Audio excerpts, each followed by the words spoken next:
boa, turma bonita do Instituto Fastef. Nós estamos de volta em mais um encontro de psicanálise clínica e institucional.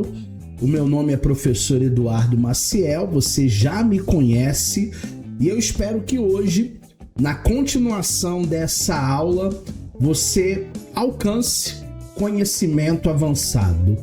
Na última aula, nós começamos a falar de comunicação verbal e também comunicação não verbal. Por que, professor, é tão importante um psicanalista aprender comunicação verbal? Porque ele precisa se comunicar com os seus assistidos, com os seus pacientes. Mas e a comunicação não verbal? É justamente os atos, justamente os olhares, justamente os gestos, justamente o que a mão fala, o que os olhos falam, as expressões faciais, tudo isso que você precisa estar muito atento. Muito atento, eu gosto muito de uma expressão que diz ao não dizível. Existem coisas que o paciente ainda não consegue falar, é indizível para ele, mas mesmo sendo algo que não saia pela boca através de palavra, nós temos a técnica, nós sabemos ler comportamentos e o bom psicanalista vai poder acolher, vai poder ajudar a essas pessoas. Na aula passada, só fazendo um recorte, nós vimos, deixa eu só ajeitar um pouquinho aqui essa tela para não cortar nada. Eu acho que agora melhorou um pouquinho, não melhorou tanto não. Mas na aula passada nós vimos os tipos de comunicação, os 5 elementos da comunicação, os tipos de linguagem. Vimos também comunicação em psicanálise, que é a nossa área, e finalizamos a aula com atenção concentrada, que é aquela atenção do motorista, né? E atenção flutuante, que é a atenção do psicanalista. É deixar esse barquinho sem leme, que é a própria vida da pessoa, ir navegando através da livre associação de ideias e você procurando acolher, procurando entender, procurando traçar ali o histórico, porque cada um tem um histórico, cada um tem uma história de vida. E é isso que o psicanalista ele faz. Na aula de hoje, a gente vai continuar, obviamente, da onde paramos, completando a regra fundamental do Freud, que é o pai da psicanálise. Finalmente, jamais esqueça que prometeu ser absolutamente honesto e nunca deixar nada de fora, por uma razão ou por outra, aquilo que é desagradável dizê-lo. Quando uma pessoa ela se dispõe a ir para uma sessão terapêutica, teoricamente ela deveria estar aberta. Teoricamente ela deveria ser honesta, não só com o profissional, não só com o psicanalista, mas também com ela própria. Ela deveria, teoricamente, ser honesta com ela própria. Existem pessoas que já fazem terapia há um bom tempo, mas essas pessoas elas ainda não são,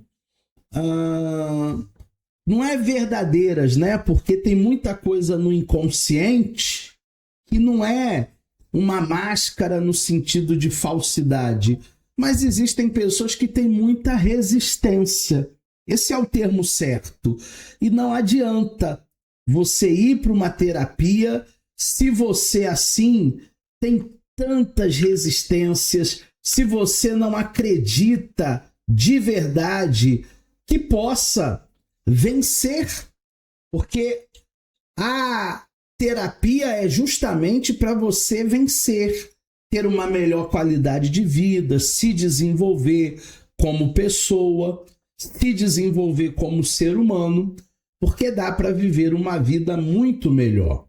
Então, os silêncios do analisando são considerados para Freud uma falta de comprometimento da regra fundamental da psicanálise. Mas, por outro lado, falar sem parar, sem cessar, durante uma sessão de análise, não significa necessariamente que tal regra está sendo cumprida, pois as palavras também podem ser usadas por diferentes motivos, entre eles, até silenciar alguns pensamentos, silenciar alguns sentimentos, não dizer aquilo que é relevante, tentar enganar o analista. E às vezes, quando a gente tenta enganar o outro, nós estamos enganando a nós mesmos. O Freud, ele ficava muito pistola quando alguém ia para a terapia e não queria se abrir, não queria se falar. Para o Freud, era uma falta de comprometimento. Professor, e hoje, na pós-modernidade? Na pós-modernidade, nós precisamos construir um ambiente seguro no setting terapêutico. Talvez a pessoa, quando chega num primeiro momento e ela não está acostumada a fazer terapia ainda, ela ainda tem uma certa desconfiança, ela tem ainda um certo medo de se abrir.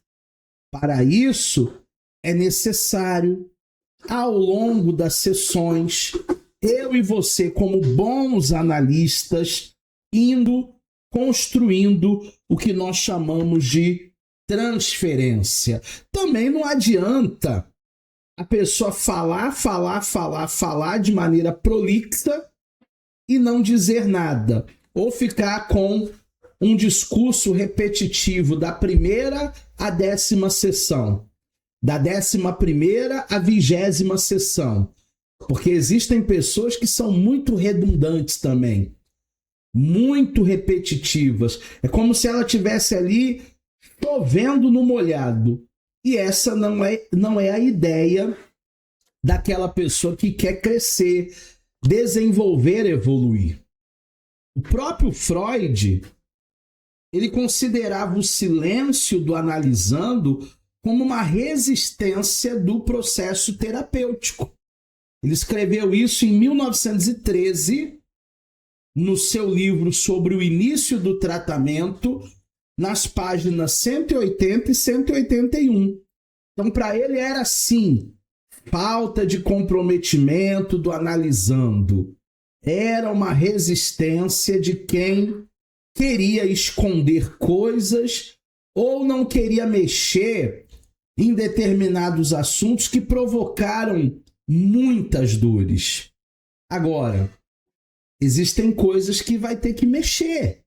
Vai doer num primeiro momento, mas vai contribuir para a cura, para a libertação. Então, isso é de grande valia.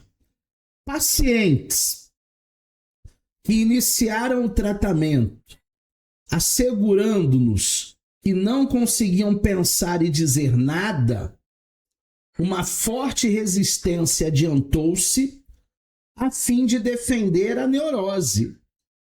Nós, como psicanalistas, temos que aceitar o desafio e, então, enfrentar o desafio, afirmações enérgicas, repetitivas do paciente ou ao paciente de que é impossível que não lhe ocorra nenhuma ideia desde o início. E o que se acha em pauta é uma resistência contra a análise. Isso é um mau sinal. Ele confessar que, enquanto escutava a regra fundamental de análise, fez uma reserva mental, que não obstante guardaria isso ou aquilo para si. Se negar essas outras possibilidades semelhantes, quando lhes são apresentadas, pode ser levado por nossa insistência, reconhecer todavia que desprezou certos pensamentos que lhe ocupavam a mente. Então foram trechos que nós recortamos do livro do Freud, de 1913, sobre o início da terapia. E a terapia ela vai demorar muito mais quando uma pessoa tem certa dificuldade de encarar de frente, de se abrir, tem uma certa censura, né? Ah, mas o que o meu terapeuta vai pensar de mim? Ele não vai pensar absolutamente nada. O trabalho dele é te acolher, não julgar, não censurar de maneira nenhuma. O teórico chamado Ogden, ao examinar a regra fundamental da psicanálise proposta pelo Freud, ele faz uma crítica, dizendo que a regra é falha, pois tem aspectos estáticos, poder sufocante, em razão do uso constante de termos tais deveres e insistências.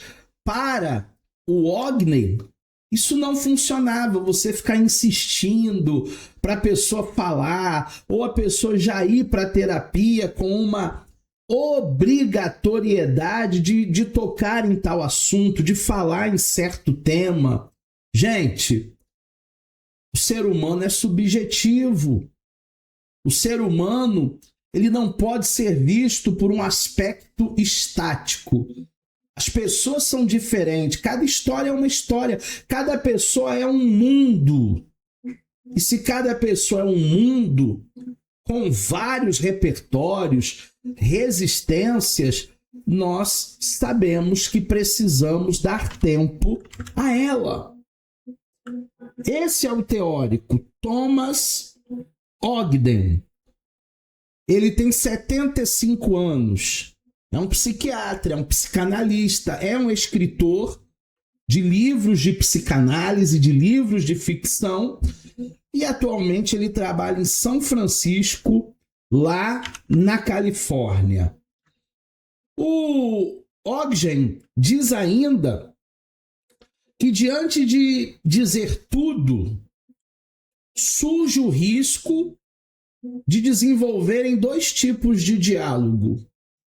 Um diálogo que é falado e outro diálogo que é oculto, dos quais resultam situações adversas ao desenvolvimento do verdadeiro processo analítico.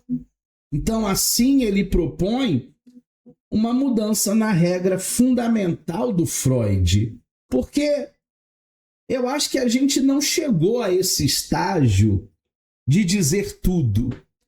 Principalmente quem iniciou a terapia há poucos meses ou apenas há um ano. Nós ainda não dizemos tudo. Eu gosto sempre de dar o meu exemplo para os alunos. Eu tenho 48 anos de vida. Você acha que em 48 anos de vida e de conteúdos eu vou conseguir falar tudo em 2 sessões? Ou em 10 sessões? Ou que seja 48 sessões? Não!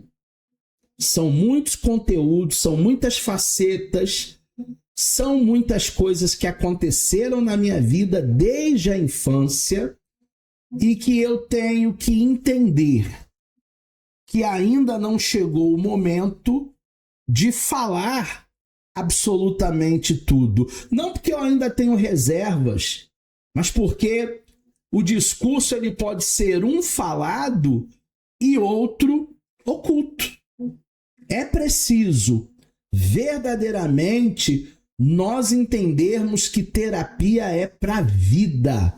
Terapia não é só por um período, só por um momento. O meu esforço é apresentar para o paciente, já na sessão inicial, que cada sessão é subsequente.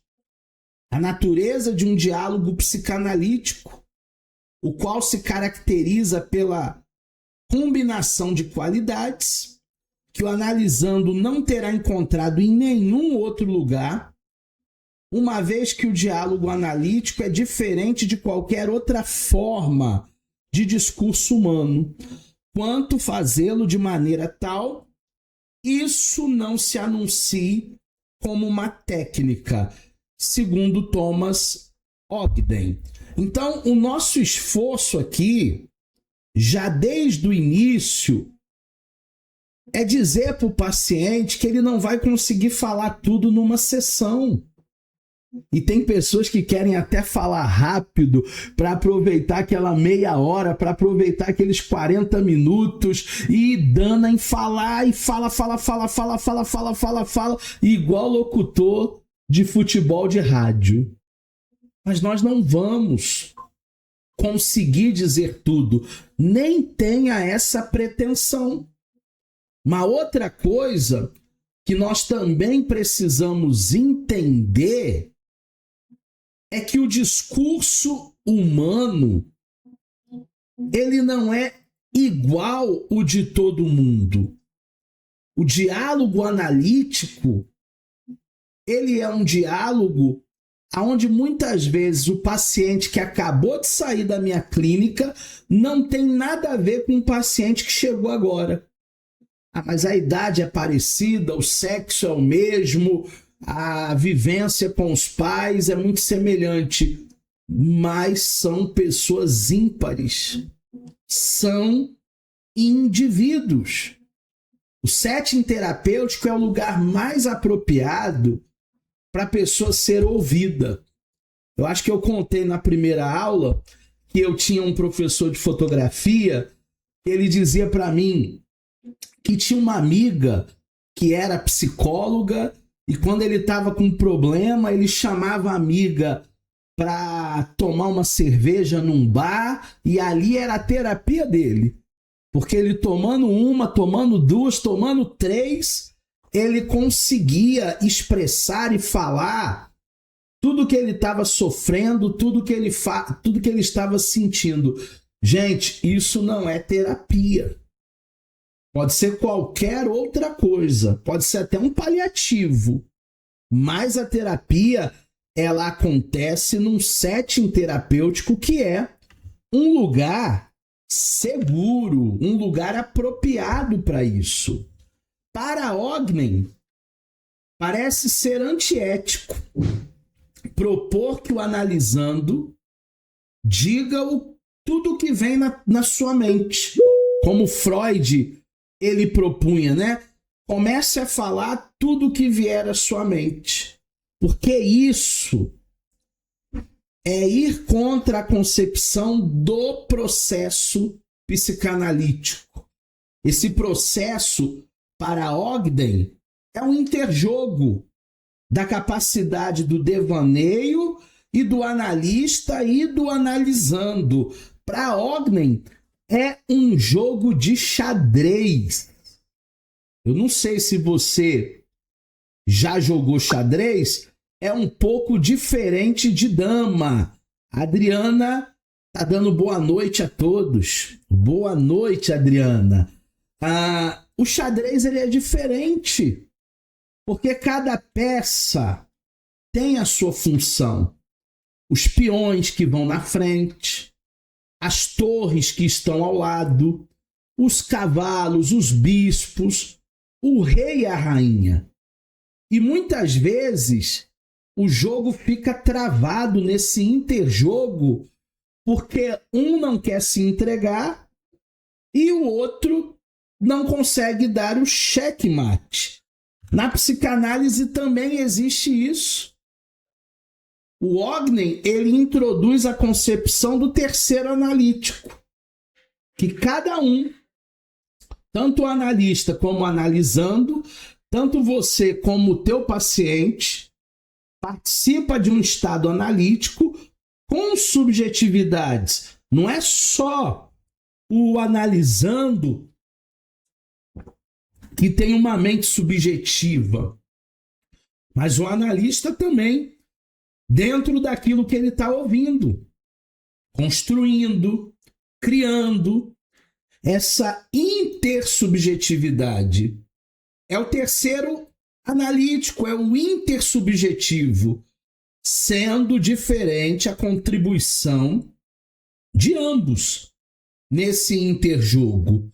Então, digamos que uma pessoa vá à minha clínica e comece a devanear, comece a falar coisas que não é real.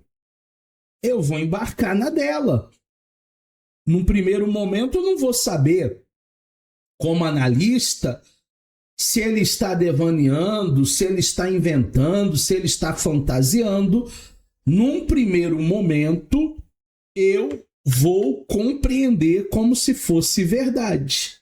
Esse interjogo, ele se dá na subjetividade do analista, ele se dá na subjetividade do analisando.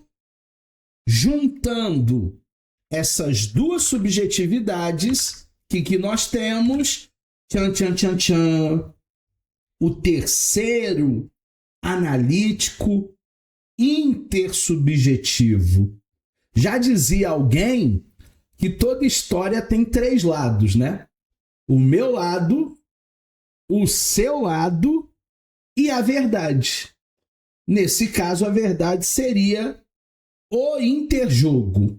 Nesse caso, seria a subjetividade e o conteúdo de ambos. A experiência do paciente e também do analista, em relação ao terceiro analítico, intersubjetivo, ela é assimétrica.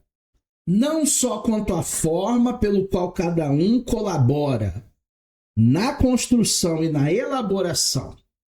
Esse terceiro analítico não é um evento único experimentado de modo idêntico por 2 pessoas. Ao contrário, ele é um conjunto de experiências intersubjetivas, conscientes, inconscientes, construindo, experienciando conjuntamente, embora assimetricamente. Então você veja quantas coisas acontecem num setting terapêutico que não vão acontecer numa mesa de bar. Essa intersubjetividade, essas experiências, em conjunto com aquilo que é consciente, em conjunto com aquilo que não é consciente, são muitas facetas. É muito conteúdo. E para que você seja um bom analista, a priori você precisa ser um bom observador. Vamos falar de alguns aspectos da metapsicologia na comunicação. Existe o que nós chamamos da mentira maníaca. A sua origem radica em um passado que a criança gozava de um triunfo sobre os pais e um controle onipotente sobre eles. Você sabe que criança, numa certa idade, ela quer inverter os papéis. Ela quer mandar no papai, ela quer mandar na mamãe. Ela esquece a figura de autoridade que ela tem em casa. E para isso, nós precisamos ter paciência para educar. Educar não é uma tarefa tão fácil assim.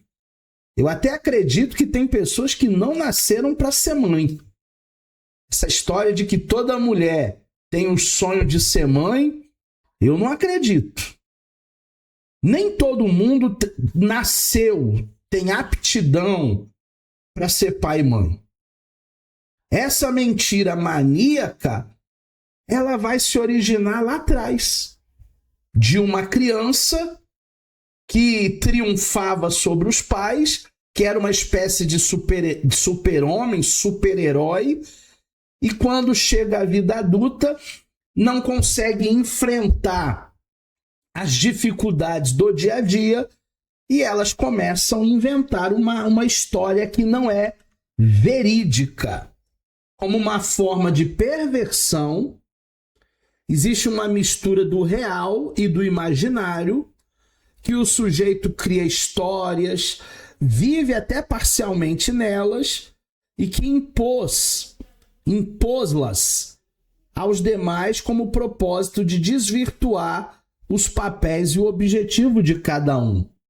Tem até um documentário que vale a pena você ver sobre esse assunto, que é o VIPs, a história do maior mentiroso do Brasil, o tal do Marcelo, que enganou até o Amaury Júnior, dizendo para o Amaury Júnior que era dono do filho da Gol. E o Amaury Júnior, na época, andou até de helicóptero com ele, o tal do Marcelo, golpista, e ele pilotando. Olha que loucura. Você entra num helicóptero, numa aeronave com alguém, achando que esse alguém é filho de quem ele se apresentava, mas ele vivia uma grande mentira. Foi preso várias vezes. Alguns meses atrás ele até faleceu. Mas vale a pena você ver o documentário, tem o livro também, chama VIPs. Ele enganou muita gente. Enganou Carolina Dickmann, enganou atores, atrizes da Globo, e o Amaury Júnior que pagou o pato, né? Porque deu voz a um mentiroso. Existe um outro tipo de mentira que não é a maníaca. É a mentira do impostor. O sujeito, ele cria uma situação falsa, ele vive aquela situação como se fosse verdadeira, e às vezes ele consegue enganar todo mundo, inclusive ele mesmo, porque ele acredita nas suas mentiras. Então é o caso aqui do maior golpista do Brasil. Eu estava vendo um podcast com ele, enquanto ele estava vivo, tem 2 anos, que ele falou lá para o Vilela que ele vendeu uma cobertura em Balneário Camboriú, pegou o dinheiro e nunca entregou, porque ele nunca teve cobertura. Agora, como é que alguém, né, compra o imóvel sem saber que o imóvel existe? É muita lábia, é muita persuasão, é muita mentira, e o próprio mentiroso impostor acredita. Como uma forma de comunicação, o paciente, no nosso setting terapêutico, vai recriar a sua realidade psíquica, racionalizada por intermédio de mentiras, assim exibindo seus primitivos traumas, suas fantasias inconscientes. Olha quanta coisa está na cabeça da pessoa. Tudo verdade? Nem tudo. Tem muita coisa que os nossos pacientes vão confidencializar, que não passa de um devaneio, que não passa de uma ilusão, que não passa, como eu brinco, de uma viagem colorida no país do amor.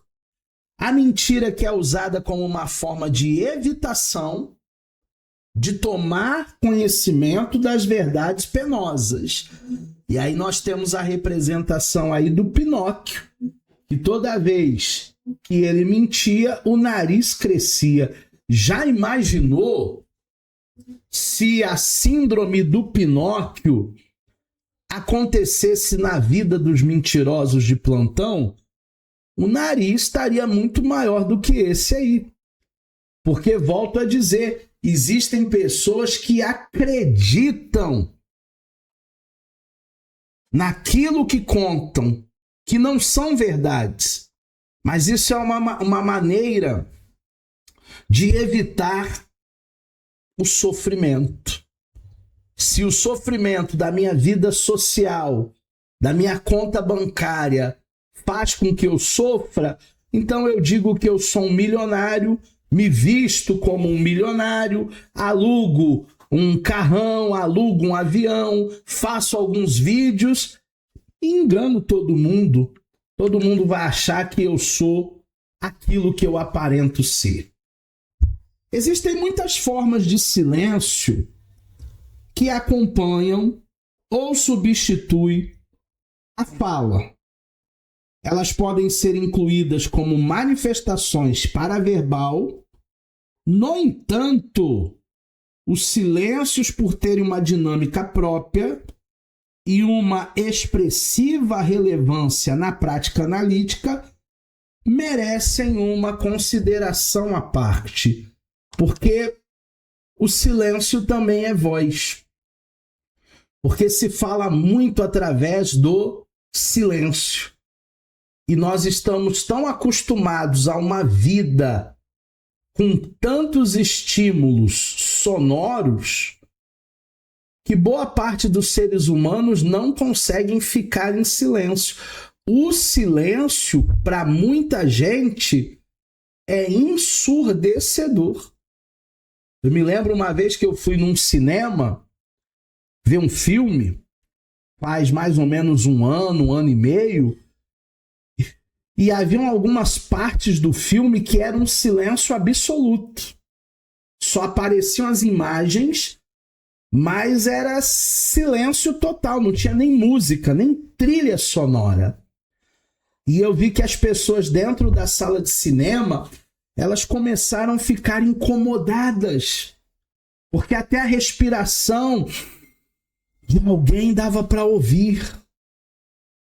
Existem pessoas que nem na hora de dormir gostam do silêncio. Tem gente que coloca música para dormir, coloca ruído branco, que é barulho de ventilador, barulho do ar-condicionado. Tem pessoas que levam um radinho de pilha e colocam uma programação da rádio até ela adormecer, porque muita coisa acontece no silêncio. E o silêncio, para muita gente, é algo difícil de ser encarado. A escuta do corpo, a escuta dos efeitos e a contratransferência. Todo esse corpo aí está falando alguma coisa. Pode-se considerar, no mínimo, como sendo 5 canais de comunicação providos do corpo. O primeiro canal de comunicação é a imagem corporal. O paciente ele tem sintomas de despersonificação. Algumas pessoas se julgam gordo mesmo sendo magro, ou magro mesmo sendo gordo.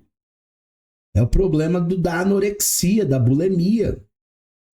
Julgam-se feios mesmo quando os outros lhe acham bonito, e vice-versa. Tem problemas de transtorno alimentar, anorexia nervosa, bulimia e também obesidade.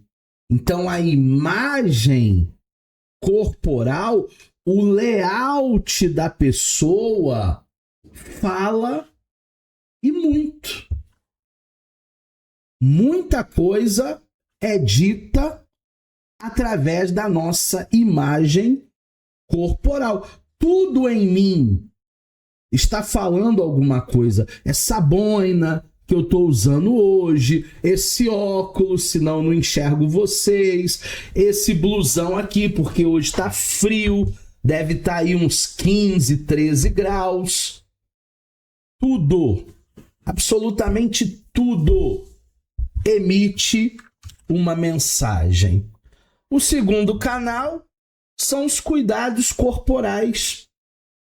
Como podem ser os que se manifestam nas vestimentas, nos penteados e na saúde física.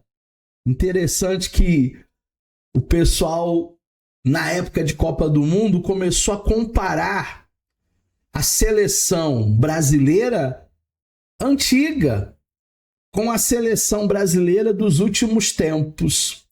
E aí eles dizem que os jogadores estão tão vaidosos, estão tão metrosexuais, e perfuminho, e creminho, e shampoo, e cabeleira, penteados, que eles ficaram tão bonitos, mas tão bonitos que eles não assustam mais ninguém. E por isso que o Brasil está perdendo aí no futebol, porque a seleção antiga parecia, né, uma seleção de ogros, de homens da caverna, com muita testosterona. E essa geração não coloca medo em ninguém. São os cuidados corporais. Sintomas conversivos é um outro canal de observação para nós. Muito frequentes e variados, de modo que se expressam nos órgãos dos sentidos ou na musculatura, que obedeça ao comando do sistema nervoso voluntário, sendo que as reações conversivas permitem muitas vezes a decodificação do seu significado psíquico. Eu já atendi muita gente no consultório que chegou com dor nas costas e depois da terapia as costas não estavam mais doendo. Ah, então o senhor fez uma oração? Não. Então o senhor deu uma receita de remédio? Também não. Não sou farmacêutico, não sou médico. Simplesmente a pessoa falou e a cura está no falar. Tal quem cure. Ela conseguiu verbalizar e aquele sintoma psicossomático foi embora. Esses sintomas conversivos. Hipocondria é outro canal. Manifestações de sintomas físicos erráticos sem um respaldo em uma real afecção orgânica. A pessoa olha para o espelho e se vê doente, mas ela não está doente.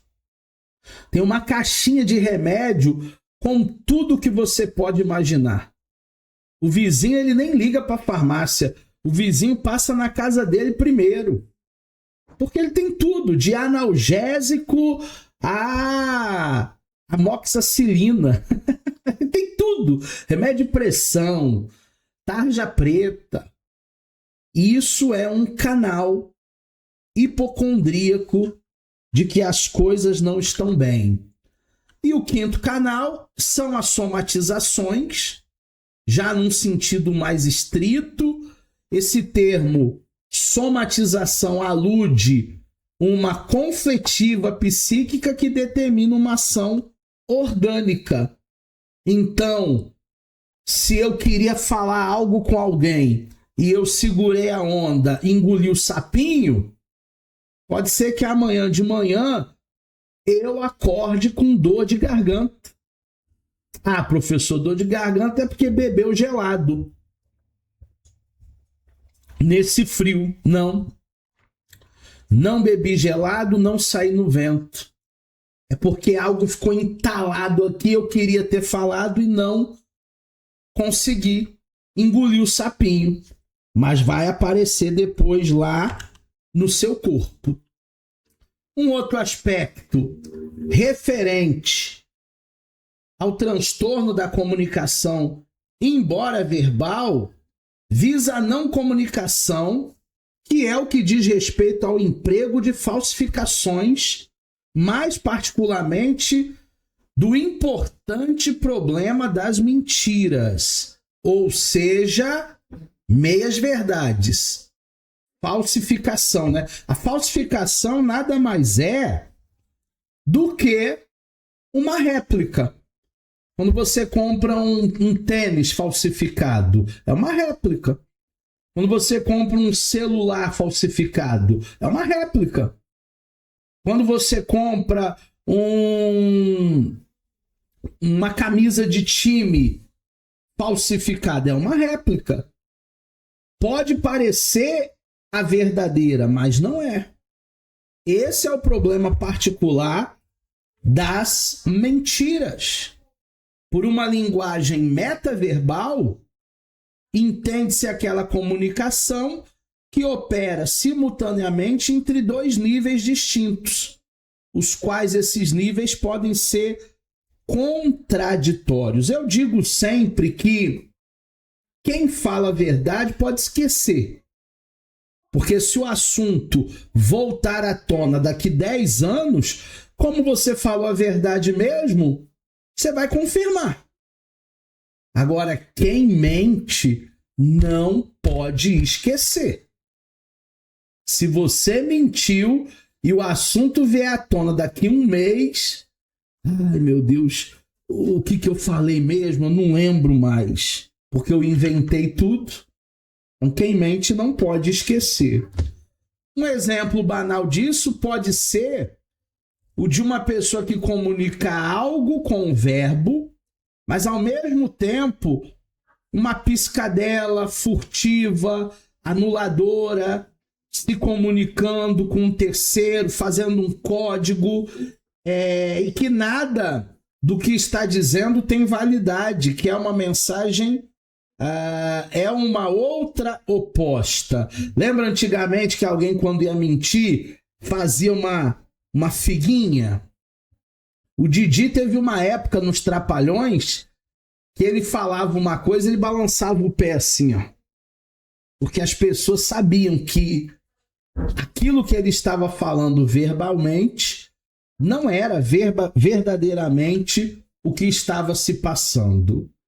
Nenhum mortal pode guardar um segredo. Se a sua boca permanece em silêncio, falarão as pontas dos seus dedos. Não falo, não falo, não falo, ninguém vai retirar de mim. Tudo em você fala. Teu olhar, tua sobrancelha, teus gestos, tua mão, teu suador, tua posição, como você senta, como você levanta. Tudo, absolutamente tudo em nós vai falar. Então, a comunicação não verbal dentro dos estudos de Freud, desde o momento em que o analisando está na sua sala de espera com a tua secretária, ele já é recebido, ele já adentra ao consultório e ele já está comunicando alguma coisa. Se está com pressa, se não está, se está ali contrariadamente, porque quem marcou a consulta foi a esposa ou foi a mãe. Tudo numa linguagem pré-verbal já está falando algo para nós. Cabe a mim e a você analisarmos, sermos atentos, observadores. Veio cedo, chegou tarde, foi pontual, como está vestido, qual a expressão, como te saudou, te cumprimentou, como senta, como deita, como levanta, como começa a sessão, se está sendo induzido a assumir um papel, algum tipo de papel. E tem uns pacientes aí que, se a Globo descobrisse, ia para a novela das 9, né? Eu nem sei qual é a última novela da Globo aí, mas se descobrisse, ia para a novela das 9. Da mesma forma, constitui-se uma expressiva forma de linguagem não verbal, os sinais de mímica facial. Tem gente que fala muito através de mímica, caras e bocas, posturas sutis, gestos de impaciência, de contrariedade, de aflição e de alívio. Se você é um observador, você sente quando uma pessoa está desconfortável. Não precisa nem ser analista. Se você é casado há muito tempo, você sabe quando o teu marido está gostando do ambiente ou tá achando o ambiente muito barulhento, um ambiente muito agitado. A minha esposa sabe. A minha esposa sabe quando eu estou incomodado com alguma coisa, porque o corpo acaba falando. Assim, com certos maneirismos, certos tiques, atos falhos, estereotipias, ou risos, ou sorrisos, muito especialmente porque e como chora. Existem pessoas que chegam ao nosso consultório e elas estão falando algo muito triste, muito pesado. Mas mesmo falando algo triste ou pesado, ela começa a dar gargalhadas, igual Coringa. Porque ela está nervosa, porque ela está querendo assimilar aquele conteúdo, porque ela está querendo transmitir algo. Há algumas pessoas que nem chorar gostam de chorar. Mas em algum momento, se tiver que chorar, chore. Além disso, como já foi referido, o analista deve estar, sobretudo, atento para a linguagem não verbal, contida, oculta no discurso verbal. Fechamos a nossa aula. Aí está o meu Instagram, para aqueles que tiverem dúvidas sobre essa aula. Você pode me contactar através das minhas redes sociais e certamente eu vou poder tirar todas as suas dúvidas. Nos vemos num próximo encontro. Continue com a gente no Instituto Fastef, nesse curso de psicanálise clínica e institucional. Até mais!